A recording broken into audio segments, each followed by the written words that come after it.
Hello, church. It's so good to be with you. And if you were with us in church yesterday, you know that we celebrated graduates, which is always a special time in the life of the church to celebrate our high school and college graduates. And we also yesterday announced our Barker Scholarship Award winner, and which is named in honor of an old friend of mine who passed away way too early, Dave Barker, and his passion and love for our youth children. And so Amelia Bishop was our winner, and so we want to congratulate her on winning that scholarship. Very much deserved on her part.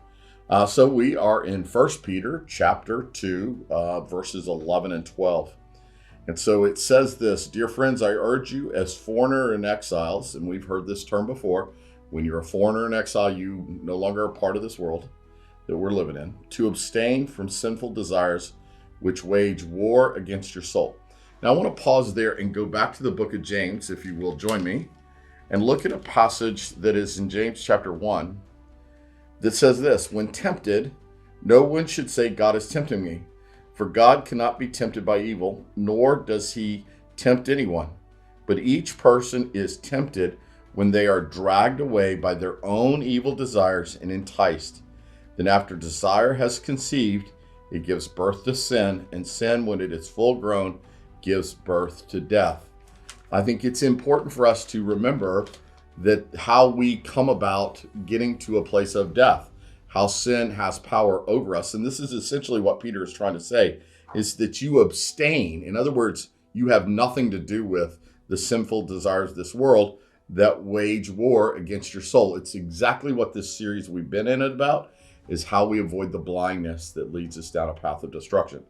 All right, so the rest of it is verse 12. "Live such good lives amongst the pagans that though they accuse you of doing wrong, they may see your good deeds and glorify God on the day that he visits us." And so when it means that they accuse you of doing wrong, in other words, they're threatened by the way you're living your life. You're living your life in a way that is inconsistent with theirs, thus they deem it wrong, right?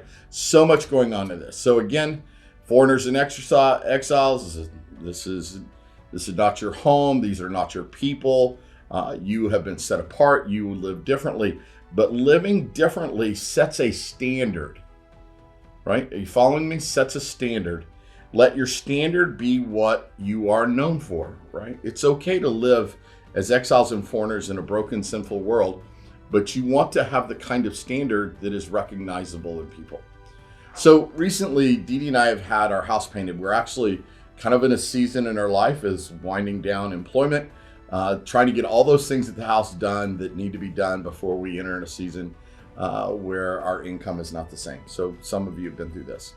So we've had painters at the house. They've been amazing guys. But you know, as you overhear workers, and we've been around lots of workers in our lifetime, you overhear them, you begin to hear about their life, and they begin to talk about things like the reason they took this job was the owner, the boss, doesn't make them work Sundays. And one guy says, I'm just not working Sundays for anybody anymore. The Lord has my Sunday. And then that was refreshing enough. And then they said, then they were talking about some aspects of life, and they talked about how they didn't drink. And how is it that you could have four guys all working a job and none of them drink? Could it be that there's a standard that is impressed upon them by their employer? And then the last thing that impressed Dee Dee and I is that we live in a world where people drop F-bombs. I don't care whether there were 5 or 500. That has become an adjective in our culture, in our world, and people drop them like crazy. In 4 or 5 days, we've never heard a foul word come out of any of these guys' mouth. And I think it not only reflects their character, that they are set apart, but they have also had a standard set for them, and they are then now becoming standard bearers.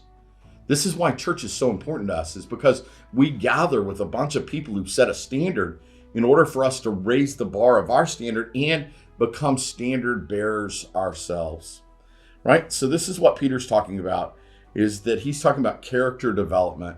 He's talking about raising your discipleship to a level for which you are recognized, right? And so you want people to look at you in such a way that it doesn't make sense in this world, right? This is what he's saying, is that they abuse you because the way you behave doesn't make sense in this world.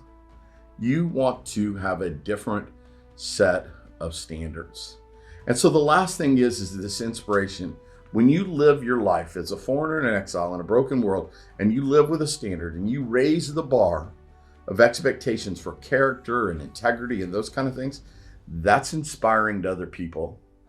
And it could very well lead somebody who is lost to be found. It could lead somebody who doesn't know Jesus right to the throne room of grace. This is why you are who you are created to be, to draw people unto Christ, right? With your character, your standard, your inspiration of how you live life. So there's a lot going on in that passage. And I hope the James passage was helpful for you to understand how we're led away in sin. This is why we must not be blind to the things of this world. I love you so much. Again, I hope this is helpful for you. A lot going on this summer. Hope you're checking it out.